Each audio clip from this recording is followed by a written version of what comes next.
If it's Tuesday, President Biden defends his economic record during a fiery address to union workers in Philadelphia amid rising recession fears, rising prices, and rising interest rates. The latest from the White House and Wall Street ahead.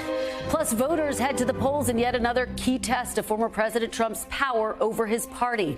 I'll speak with Republican Congressman Tom Rice, who supported Mr. Trump's impeachment as he faces Trump's ire in Republican voters at the ballot box.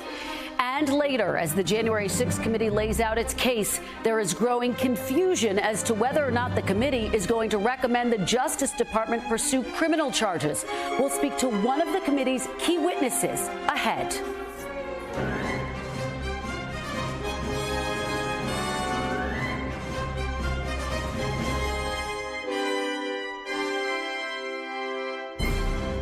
Welcome to Meet the Press Now. I'm Kristen Welker.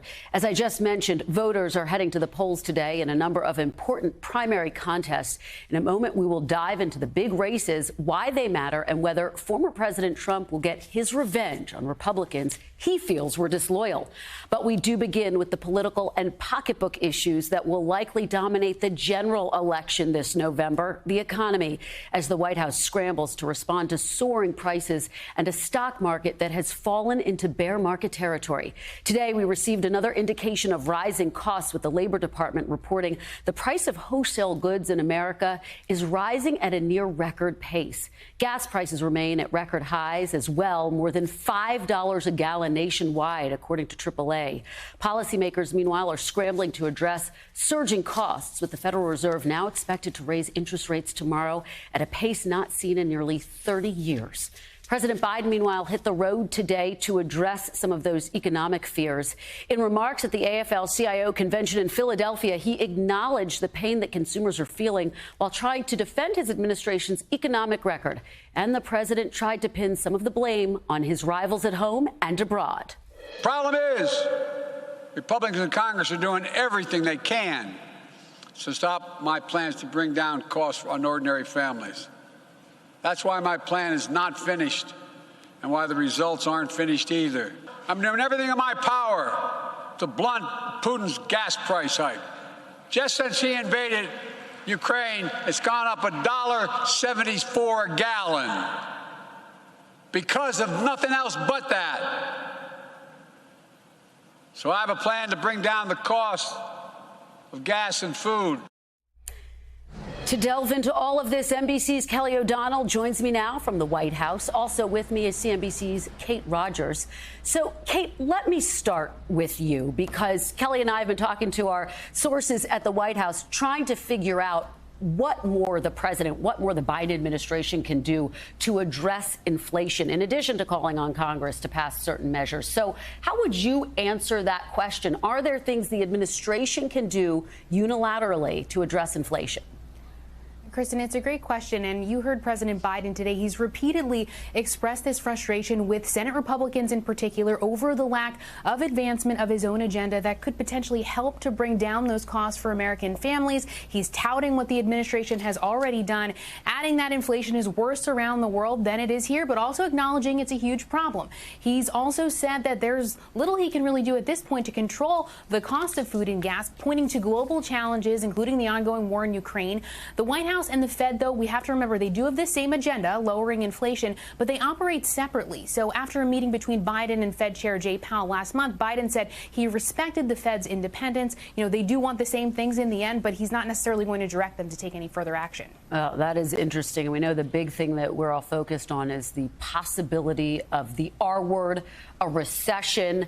You've been talking to your sources on Wall Street and beyond. What is the thinking? Is a recession inevitable right now?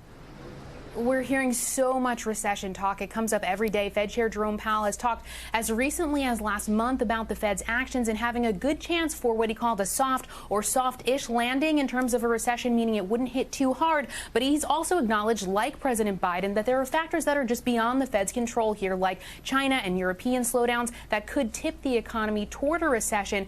There's a long-held belief that higher interest rates will help to control inflation, but how quickly that can happen and whether or not that'll work work is part of the reason you're seeing so much market volatility in recent days, coupled with projections from economists and CEOs about that looming recession in 2023.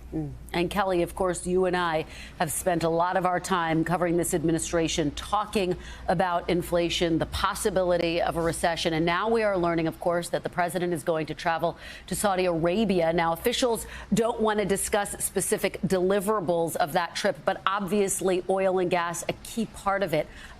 How do you think, and what are sources telling you about how the administration hopes this trip will help address some of these economic concerns? Well, Kristen, it's hard to imagine the president not putting on the table the discussion of Saudi Arabia's influence on the energy market globally, and to try to put additional pressure and to ask them to use their influence to increase supply, which they've done to a certain degree already, but really trying to get their cooperation, because more supply should reduce prices. It's not the only answer, but it's a part of the puzzle. And as difficult as that may be politically for other reasons, it's come to this. The president has limited control over the global market. We know that Russia's war in Ukraine has upset the energy global market, and so that's one piece. We know China's involved as well, and how they have affected the market. And the president has already taken steps like using the Strategic Petroleum Reserve, the stockpile the U.S. keeps, releasing product there, trying to increase supply. So going to Saudi Arabia is in many ways going to where the oil is and trying to get their influence to increase supply to reduce prices. It's not something that happens overnight. It's not a flip of a switch, but it is part of the puzzle pieces the president is trying to put together to deal with this issue. One of the challenges for the Biden White House is when you're talking about increased costs like inflation, when you're talking about gas prices, a lot of this is not just happening to the United States. It's a global issue. And it comes from COVID. It comes from the war in Ukraine. And so the president has big problems to solve, but he doesn't have all of the tools to try to fix it. And that's where you hear the frustration in the president's voice. Kristen? Yeah, and Kelly, of course, looming over that trip and all of this is the incredibly complicated diplomacy.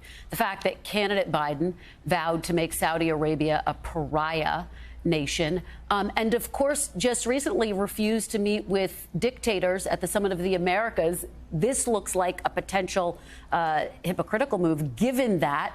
What is the administration saying about all of that complicated diplomacy? It almost doesn't get more complicated than this. When you're talking about American values, like standing up for human rights, and you're talking about the exigent circumstances of economics at home, the kitchen table issues that affect American citizens. So the president has said, and his advisors also say, there is that indispensable role of the American president and the U.S. when it comes to these issues. Sometimes you have to deal with nations when it isn't easy, when the circumstances are not pleasant, and when even your own party, and we've seen there are some Democratic senators who are critical of the idea of the president going and meeting with the Crown Prince of Saudi Arabia. So they're saying that there are times when a focus on democracy is most important, and times when you have to deal with the emergency at hand, which includes some of the geopolitical issues like Iran's threat, like terrorism, like Israel and Saudi Arabia's issues, and energy. And so they're trying to balance all of that while saying that they will raise issues like human rights, but they have kind of a messy plate, but they have to deal with it. Certainly is a balancing act and a lot on the agenda for that trip. Thanks to both of you for starting us off on the big issue. Kelly O'Donnell and Kate Rogers, really appreciate it. I want to turn now to our other big story. As Chuck likes to say, if it's Tuesday, voters are voting somewhere. And today that somewhere is in Maine, Nevada, North Dakota, and South Carolina.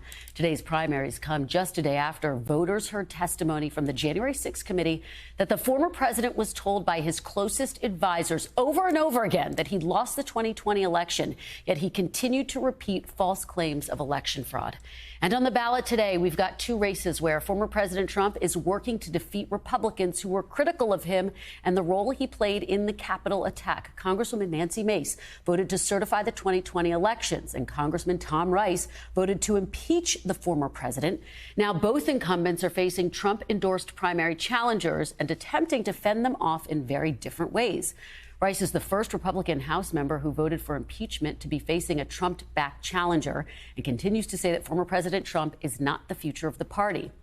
But Mace has tried to stay close to Trump, even filming a video outside of Trump Tower in Manhattan promoting Mr. Trump's policies and presidency and expressing her past support. Joining me now to break this down and to break down today's primaries is who else but NBC's Steve Kornacki at the big board. Also with us is Vaughn Hilliard on the ground in South Carolina, and the expert on all things Nevada politics, Nevada Independent CEO John Ralston. Thanks to all of you for being here. Steve, of course, I have to start with you at the big board. We talked about these key primaries in South Carolina, in Nevada. What does the situation look like for Trump-backed candidates and supporters of the so-called big lie? Yeah, a lot of sort of suspense, especially heading into these two South Carolina races you set up here. And you mentioned the divergent paths that Mace and Rice, the two embattled Republican incumbents, have taken. Here's the situation here for Mace. She's running in a Charleston-based district, the low country of South Carolina. The interesting story here, her challenger, her Trump-backed challenger in tonight's primary, Katie Arrington. Katie Arrington, if you remember the name, go back to 2018. She ran with then-President Donald Trump's endorsement, challenged then Congressman Mark Sanford, a Republican, in a primary in the 1st District, and Arrington won that primary. She then lost the general election to a Democrat, Joe Cunningham. Mace then defeated that Democrat, Cunningham. That's why she's now in Congress. That's why she's the incumbent. She made those moves early in her tenure that upset former President Trump and that has him now backing Arrington. So we will see how this district goes tonight. And then you mentioned the other one, the 7th District. This is where Tom Rice didn't just condemn Donald Trump in the wake of January 6th, but as you say, voted to impeach. Russell Fry is the state legislator who Trump is backing in this race. It is a crowded Republican primary ballot, as you can see. Remember, in South Carolina, the 50% rule applies. If nobody gets to 50% tonight, there's a runoff 2 weeks from now between the top two candidates. If you dig into this district, though, one thing that might be a concerning sign for Rice, here are the counties that make it up. This is the biggest, Horry County. This is where Myrtle Beach is. This about half the vote is going to come out of Horry County. If you can think back to the 2016 Republican presidential primaries, South Carolina, hugely important state back then. Donald Trump won South Carolina over Cruz, over Rubio, over everybody. His best county in the state in 2016, Donald Trump's, is the biggest county in Tom Rice's 7th District. It's going to make up half the vote. So we will see potentially Rice's fate tonight could include a runoff 2 weeks from now. And then across the country in Nevada, the other suspense there, again, it's a set of Republican primaries here. We know the Democrats are going to renominate Catherine Cortez Masto in the Senate race. This will be a big one for Senate control. But who will her Republican opponent be? Adam Laxalt running with Donald Trump's endorsement in this race. Some indications potentially, maybe, of late momentum behind Sam Brown, Republican, who's running there as well. We'll keep an eye on the Republican gubernatorial primary. Again, Trump has endorsed Joe Lombardo in this race. And one more we're going to keep an eye on in Nevada is the Secretary of State's race here, Jim Marchant. This is an open seat here. Jim Marchant, been one of the most nationally prominent supporters of Donald Trump's claims about the 2020 election. He's now trying to take that top election job in Nevada. Is Republican primary tonight. Be a very interesting result to follow. Steve, it's another busy one for you, so don't go far from that big board, because I know we'll be coming back to you quite a bit throughout the course of the evening. Vaughn, let me get to you now. I want to start on the Tom Rice race. He's had a big target on his back for all of the reasons that Steve just laid out. He, of course, voted to impeach former President Trump. He says that vote was the conservative vote. What is the mood on the ground there? You talked to him. I'm going to interview him in a few minutes. Does he feel confident heading into tonight?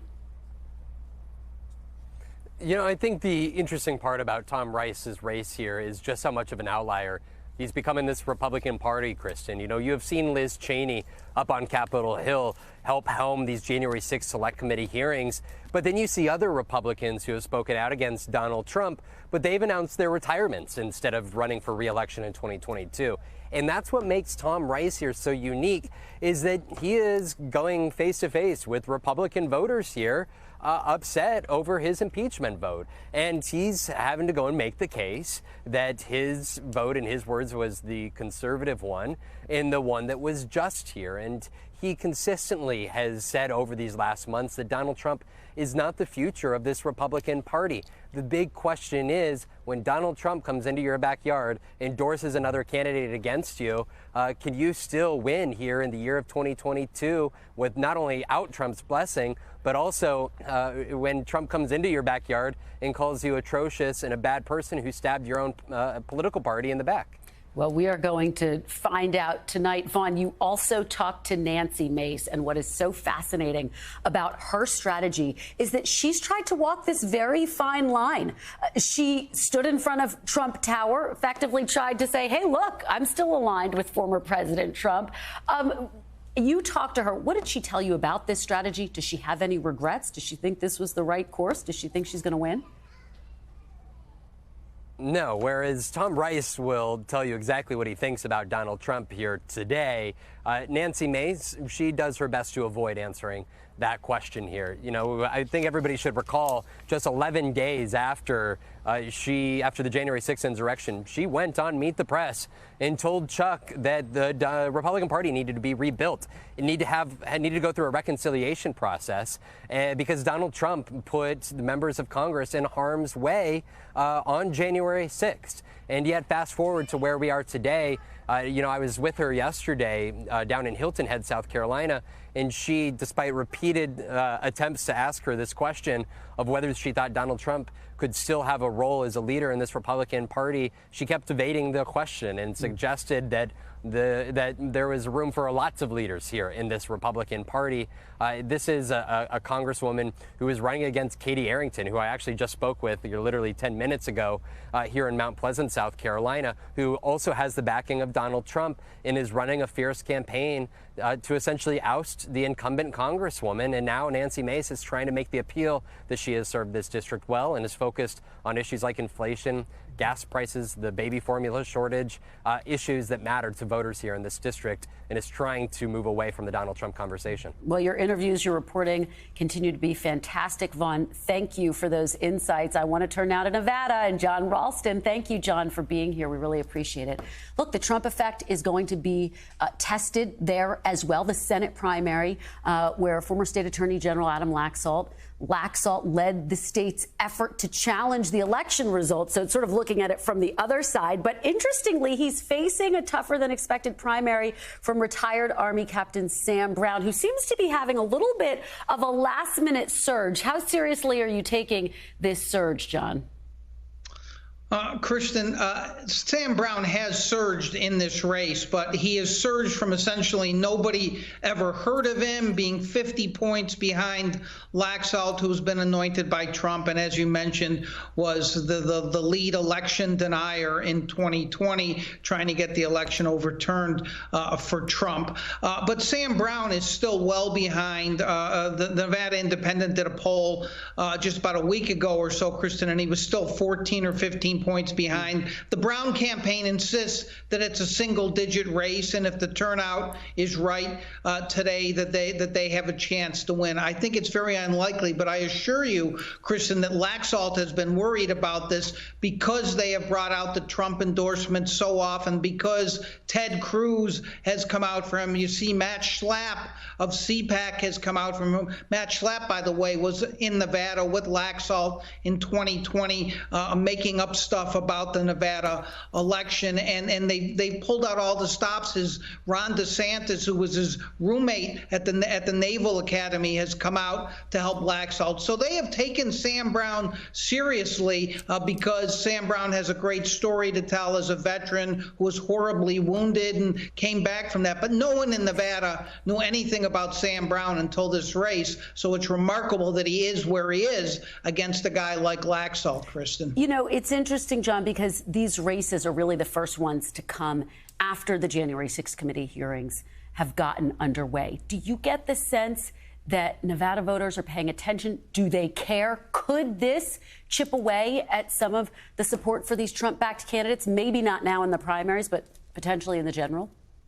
Yeah, what you said just there last, I think, is the right point, Kristen. It's not going to happen in the primary, and most people who are going to vote in these Republican primaries are not listening to what the January 6th committee is saying. They're closed-minded about that. Most people. I think in the general it'll be interesting to see, although I wouldn't think it's going to have a huge impact. But the story here is, as the story is in a lot of places, which candidates are going to get nominated today. Steve Kornacki mentioned Jim Marchant, who is a nationally known now, essentially a kook who subscribes to all kinds of theories, including QAnon and other kinds of things. The Democrats here are so worried about the Republicans doing well because of what's going on in this country that they have meddled in some of these primaries to try to get what they believe are the unelectable candidates nominated. They've really gone far out and over the line, I think, in some ways to do it. And so it's going to be interesting to see who's nominated today, Kristen, because candidates, as you well know, still do matter. Absolutely. And when you talk about the general, you have to think about the economy and President Biden and his approval ratings, that undoubtedly making Democratic candidates nervous as well. John Ralston, who knows all things Nevada, thank you so much for joining us. Really appreciate it. And coming up, one of the 10 House Republicans who voted to impeach former President Trump isn't backing down on his views amid a tough primary challenge. Congressman Tom Rice joins me after a quick break. And later, Senator McConnell weighs in on the bipartisan effort to pass new gun legislation. And the latest on the January 6th hearing after a scheduling shakeup. What does it all mean? You're watching Meet the Press now.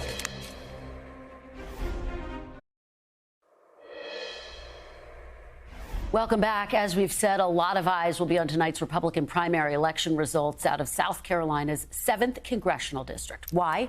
Well, the contest actually marks the first time that a Republican congressman who voted to impeach President Trump in January of 2021 is facing a challenger backed by the former president himself.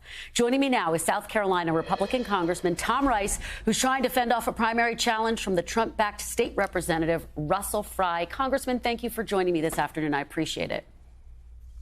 Oh, my great pleasure. Thank you for having me. Well, as you know better than anyone, South Carolina requires candidates to win 50% to advance.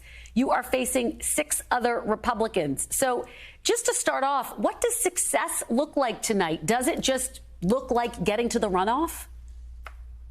Well, obviously, I'd like to win outright. I think it's going to be close. Think you can? Congressman, think you can? Think you can win outright? I think it's going to be close. We'll have to see. The early numbers look pretty good. And, you know, I don't think the Trump organization's advance team did too good of a job picking his endorsement. He misses 15% of his votes in the state house.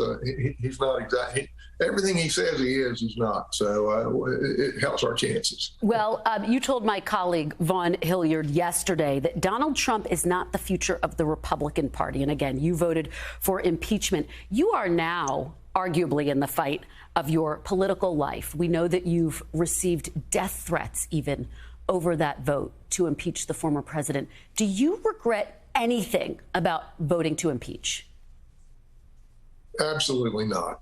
You know, I knew when I took that vote that there would be some blowback. But, you know, I'm hired to be the people's representative and to do the right thing, even when it's hard. Yeah. I don't vote. I don't vote to preserve my job.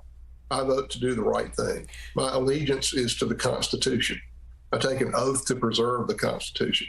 I've taken that oath 5 times, and the last time I took it was about 2 weeks before that vote, or a week before that vote. And I owe my allegiance to that Constitution and to no man, including Donald Trump. Well, you take. That was a direct attack on the Constitution. You take me to my next question is, if you do, in fact, lose, Congressman, will you feel differently at all? No, I said then and I say today that I did the right thing. I know I did the right thing. And I won't accept the consequences of that. And what I won't do is throw a 2-month temper tantrum and send a mob down to the Election Commission and have them beat up the Capitol or the police officers there until they come up with the right vote. No, January 6th was an affront to the Constitution, and I know I did the right thing. The Constitution is the source of our freedom and our prosperity. It was given to us by our forefathers, and I want our children and our grandchildren to benefit from it. Well, we've said this now a number of times on the show, but it bears repeating. 10 Republicans voted to impeach the former president. You are one of them. Some of them are now retiring. 5 more facing primary challenges. Is the Republican Party still the party of Trump? I don't think it ever has been the party of Trump. I think the Republican Party is based on a smaller government, more freedom, and less taxes. But he was the leader of your party. I mean, he was president. He was the leader of your party, was he not?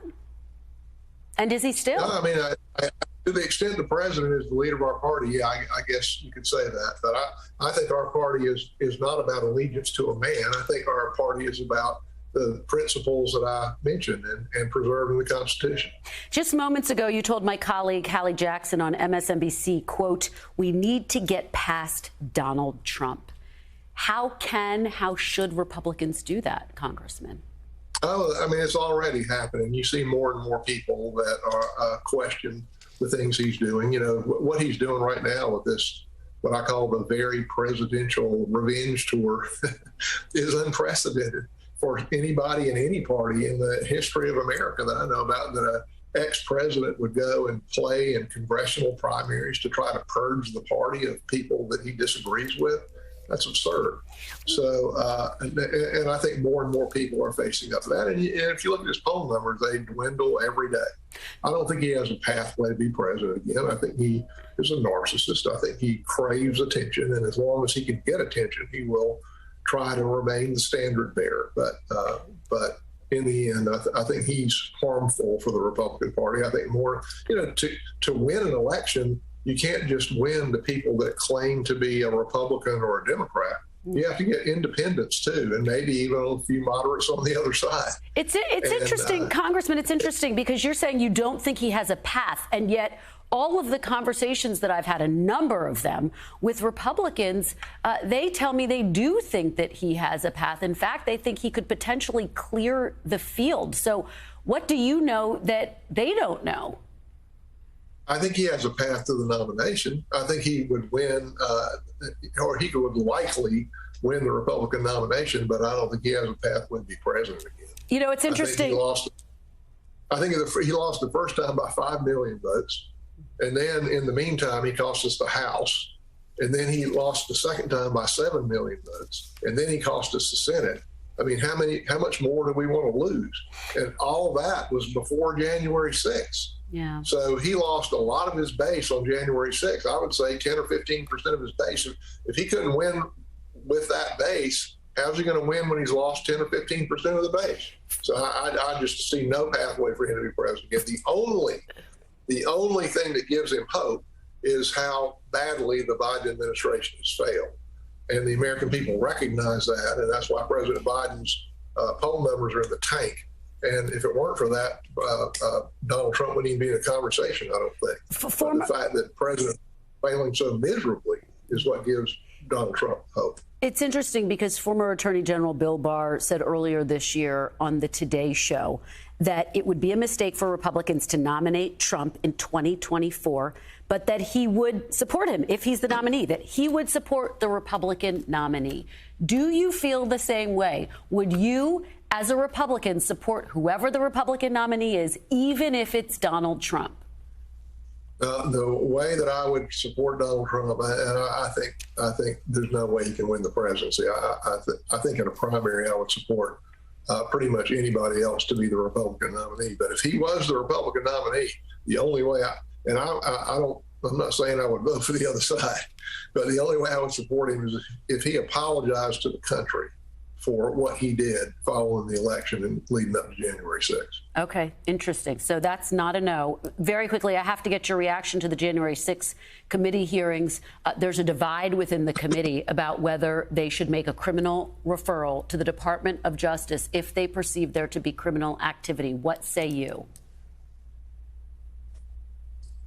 I'm sorry, but I've been busy with my election, which is today, and I haven't seen the hearing, so I'm not really qualified to comment on that. So I applaud their activity in terms of, finding out the truth about these things, but As I said earlier on on MSNBC, that I worry.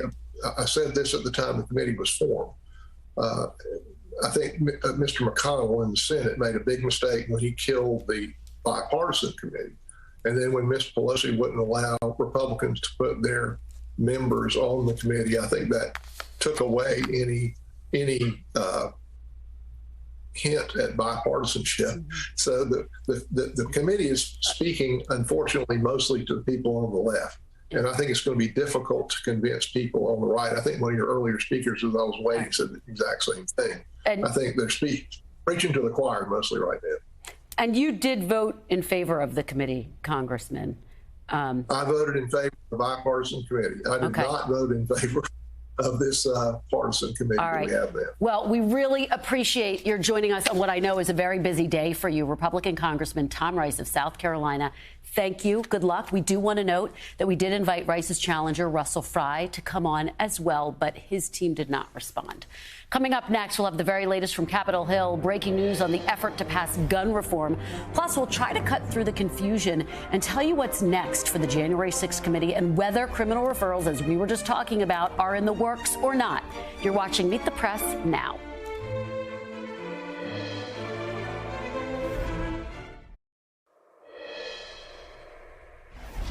For myself, I'm comfortable with the framework, and if the legislation ends up reflecting what the framework indicates, I'll be supportive. Significant development, folks. That was Leader Mitch McConnell this afternoon signaling his support of the gun legislation framework that has been agreed upon by a bipartisan group of Senate negotiators. Joining me now with more is NBC News Capitol Hill correspondent Ali Vitale. Ali, thanks so much for being here. So let me just get you to weigh in right there. Senator McConnell indicating that he was, quote, comfortable with the framework. What does this mean for the chances that once this is in legislative text, it will pass? Could it pass by July 4th? Well, look, McConnell is someone who we've been looking at the entire time these negotiations have been going on. The fact that he blessed them and deputized John Cornyn to be sort of his emissary and the Republican leader on these negotiations told us that there was more reason for optimism at this point than at any point before. McConnell's someone who's a good read on his caucus, the politics, what they can stomach, what they'll get on board for. Clearly, what he's signaling in these comments is that his comfort level is something that his colleagues should feel free to weigh in on themselves, that he already knows 10 Republicans are on board for the framework of this legislation. It's clear that that means that it's going to pass. What he's signaling here is, and this has been sort of the operating mindset, the more Republicans that can get on board for this, the less political risk for the Republicans that get on board with this. You'll notice of the 10, none of them are in re-election years. Some of them are retiring. There are some key senators who may not be able to get on board with this package because of those political concerns. But for someone like Mitch McConnell, the fact that he's signaling this is a really good sign for something getting done here. Yeah, and I think you lay it out well at the bottom of this is political risk and everyone making that calculation and realizing that they do need to show some action in the wake of these horrific mass shootings. Let me ask you about the other big news, obviously, on Capitol Hill that has given you some really long days and nights, Ali. Of course, it's the January 6th committee. They announced that the hearing that they were going to hold tomorrow, which was going to be focused on the pressure campaign and the DOJ, is not going to take place tomorrow. They are going to hold the hearing on Thursday, which is going to focus on the pressure campaign against the former vice president. So what's the latest on all of that? Look, they're saying that they're postponing it, that it's a technical issue, no big deal. They want to give the staff the time to put together videos, to put together all of the different narrative setting things that they want to use. That might be the explanation. The other might be that they want to give these committees the space to breathe, for the news to actually sink in. Initially, we thought we were going to have 3 hearings this week with at least 2 the following week. Now it's looking like we'll do 2 hearings this week, 2 hearings next week. At least that's the plan at this point. And the committee has very meaty things that they are putting on display here for the American public. So that's definitely a key piece here. And look, they're trying to say this isn't disruptive to them. I talked to Chairman Benny Thompson. He echoed that to me. I do think that there's this interesting narrative that's starting to take shape, though, and Thompson walked this back. The idea, and you were talking about this, of can they criminally refer someone, will they criminally refer someone to the Department of Justice? Technically, they don't have to do any kind of criminal referral. The Department of Justice can open up an investigation if they see evidence of wrongdoing or the stuff that they want to look into. But what Thompson said yesterday was that they were not going to issue a criminal referral. We then saw tweets from Liz Cheney and others on the committee saying, hold on, let's not close the door on that so fast, effectively, saying that it was still on the table. When I asked Thompson about it today, he said he seemed to walk those comments back and say that it was back on the table. So as we chart the path ahead, more hearings to come, and that door now open from the chairman of the committee, Kristen. All right, well, I know you'll be watching it all very closely. Ali Vitale, thank you for that. Good to see you. Coming up, if it's the economy and if it's Tuesday, we're digging into how the midterms, the economy, and the January 6 hearings are all coming together. You're watching Meet the Press now.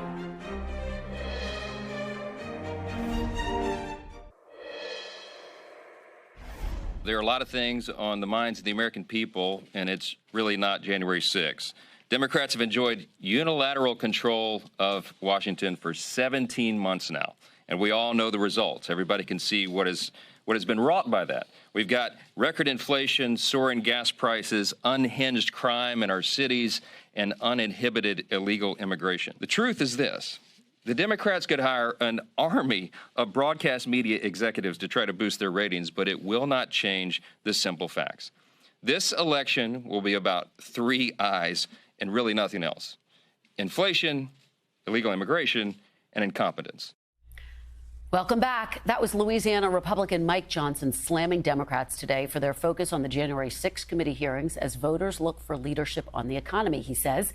Let's bring in the panel to dive deeper. Former Florida Republican Congressman and NBC News political analyst Carlos Curbelo, Juanita Tolliver, who is a Democratic strategist and also an MSNBC political analyst, and also Josh Krushaar, columnist at the National Journal. Thanks to all of you for being here. Josh, let me start with you right there and just get your reaction. Do you think that Democrats run the risk of focusing too much on January 6th and having these hearings come when we're following critical midterm elections as well, and not focusing enough on the economy and inflation? So strictly from a political standpoint, the Republicans have a point that people, voters, tend to look forwards, not backwards. Trump made that mistake by focusing on litigating all these primaries about 2020 in his conspiratorial way. But there is a risk that Democrats try to make this a political issue instead of focusing on the very damaging substance that's being revealed at these hearings. So, this is, look, we're in a pretty tough time. Inflation is rising, gas prices way up, crime, mass shootings.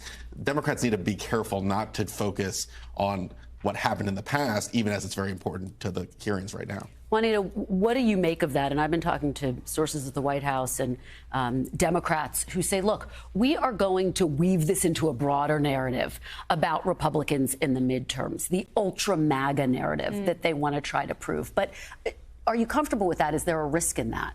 I think it's important to clarify, because I was shaking my head no the whole time you were speaking, because the accountability components of the January 6th Select Committee hearings is critical. It's critical because the future of our elections depend on it. Imagine if Trump is not held accountable and he does this again in 2024. This election cycle might be the last one we recognize. So Democrats are right to spend energy there, and they're also spending energy on the economy. I think in President Biden's speech today to the AFL-CIO, he emphasized that he understood what people are facing right now, the struggle to pay their monthly bills, the struggle to pay for food and the rising costs of things. And so he's talking about ways to alleviate some of that pressure on families, reducing the cost of food, holding gas companies accountable, releasing more barrels of gas to help alleviate some of that pressure. Carlos? Well, look, I think two things can be true. Number one, we do have to focus on what happened on January 6th. It was the biggest assault against our Constitution, against our democracy, perhaps ever. I mean, Civil War, I guess, competes. But Democrats also can't lose focus and can't seem out of touch. They can't be like Donald Trump talking about previous elections all the time. So Republicans are being disingenuous in the sense that they're saying we should only be talking about the 3 I's, as Congressman Congressman Johnson said, we can talk about all these things at once, and we should, because they're all important to our country and to the everyday lives of Americans. Could the hearings hurt Trump-backed candidates? I mean, this is really going to be the first set of primaries that we'll have in the wake of these hearings getting underway. We know that 20 million nearly Americans tuned in to the first hearing. The hearings are definitely going to have at least a marginal impact in 22. It's not going to be the #1 issue, and Democrats need to accept this. No, very few people are going to go to the polls and say, I'm voting because of what happened on the 6th of January. Especially in Republican primaries. This is not going to impact there. But when this will really matter is in 2024 if Donald Trump does decide to run for the presidency. That's when the work of this committee will come into focus. It will be interesting to see if there are Republicans watching the hearings, looking at the damning evidence, and maybe having second thoughts about Trump running again, even if they like him. Do they want to relitigate 2020 all over again? I also would say that some of these Republicans in midterms who endorse the Stop the Steal, who endorse January 6th, who were there on January 6th, they're on the ballot. Doug Mastriano in Pennsylvania, Ohio swing district candidate for Congress. There are candidates in these big races that could lose it for the Republicans. And I think that's an important point to bring up, because this is not happening in a vacuum. This is happening where you have a number of Trump-backed candidates who are running. Some of them have won their primary races so far. And it also comes as former President Trump is mulling his own run. I just had a really fascinating conversation with Congressman Tom Rice. He is in the fight of his political life in South Carolina. At the very end of the interview, I asked him if he would vote for President Trump again if he wins the nomination. Take a look at that exchange. Would you, as a Republican, support whoever the Republican nominee is, even if it's Donald Trump? The way that I would support Donald Trump, and I think there's no way he can win the presidency. I think in a primary, I would support pretty much anybody else to be the Republican nominee. But if he was the Republican nominee, the only way I'm not saying I would vote for the other side, but the only way I would support him is if he apologized to the country for what he did following the election and leading up to January 6th. Carlos, that wasn't a no. Well, what does that tell you? Kristen, I know Tom Rice. I served with him on the Ways and Means Committee. He is a man of total integrity. He's very conservative.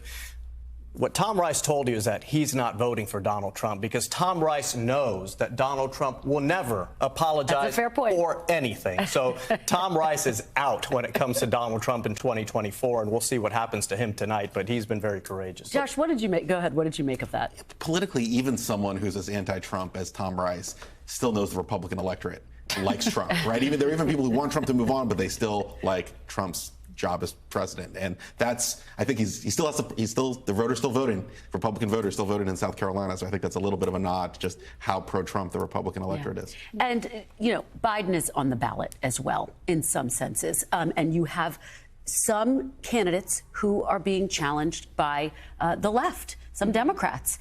What do you think his impact is going to be on some of these primary races for Democrats that are close? And again, tonight we're really more focused on the Trump effect. But when you start to think about the general election, you have a number of Democrats who are quite concerned. Catherine Cortez Masto in Nevada, for example, is watching who wins these races against her tonight very closely because she knows she could be facing a really tough re-election battle in November.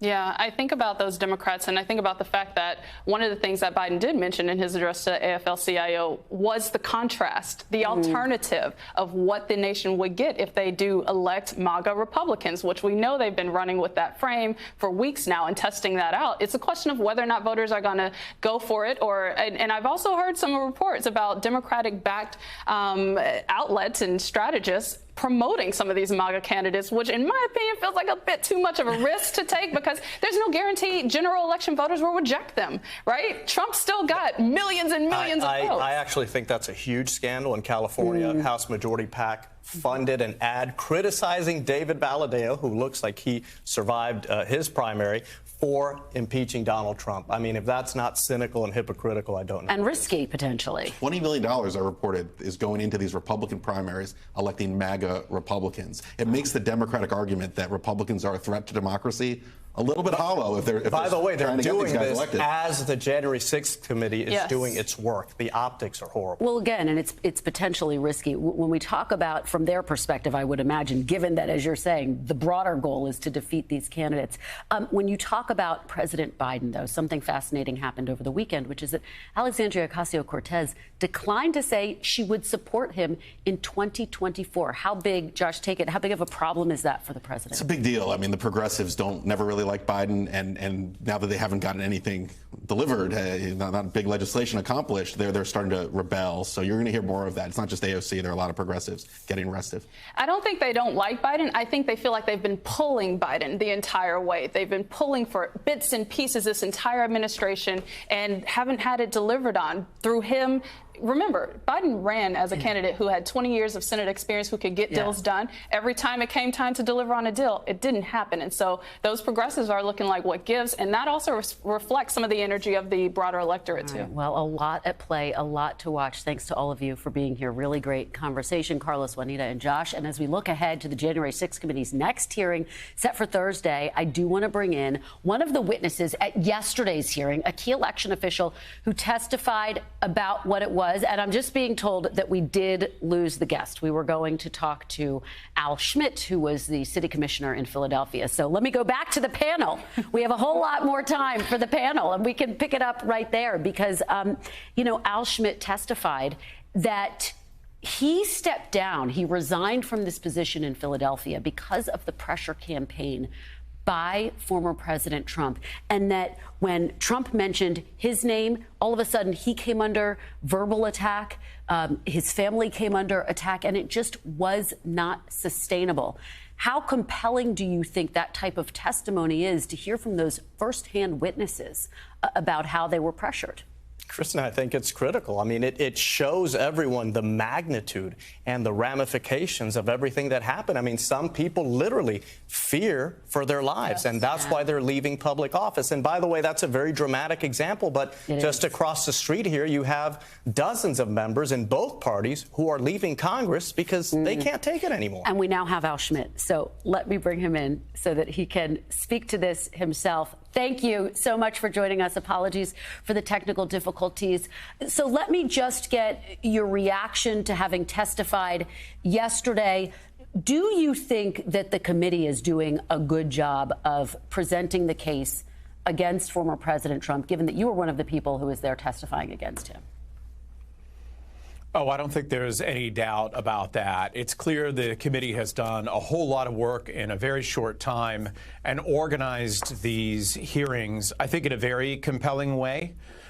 Secondarily, it'll be a matter of how many people from one end of the spectrum or the other have their opinions changed by any of it, or the universe of people in between who maybe are a little bit confused about the 2020 election. They've heard a lot of things, and what I hope it brings is a lot of clarity. And the clarity is the consequences of the lies about the election, the consequences to election officials across the country, Democrats and Republicans, and the consequences on January 6th. As you know, there has been a big back and forth within the committee about whether they should bring a criminal referral to the Department of Justice if they perceive ultimately that there was criminal behavior. What do you want to see come out of these hearings, and do you think they should make a criminal referral? Criminal referral or not, and I think it's still early on to really have a hard and fast opinion about that, at least for me. But one thing that has to come out of these hearings, in addition to a historical record of what occurred, is some measure of accountability. Even if it's accountability at the ballot box for some of the people who have knowingly spread these lies, who know know the truth, but are parroting it anyway and deceiving so many Americans into believing it. Hopefully, accountability will be the main thing to come out of this. Well, you use the term accountability. Do you think that former President Trump should face some type of consequence? Oh, I mean, I certainly hope so. Whether that's criminal prosecution or not, I can't say. But it's very revealing, I think, when they are showing interviews and depositions with everyone closest to him who was telling him the truth, who did know better. Even though they didn't say that publicly, he certainly knew better and exploited it. And just very quickly before we go, are you concerned about election officials in the future facing these types of pressure and threats? Oh, very. In the past, normally campaigns are one campaign is competing against another campaign, and now I think what we're seeing is in 2020 and moving forward, one party really running against the people who are running elections in this country and make those elections work. And it just happens to be my party. All right, Al Schmidt, from my hometown of Philadelphia, we really appreciate your patience. I'm sorry we have to cut it a little bit short. We do thank you for being with us this hour. Chuck will be back tomorrow with more Meet the Press Now. NBC News coverage continues with Hallie Jackson right after a quick break. Thanks for watching our YouTube channel. Follow today's top stories and breaking news by downloading the NBC News app.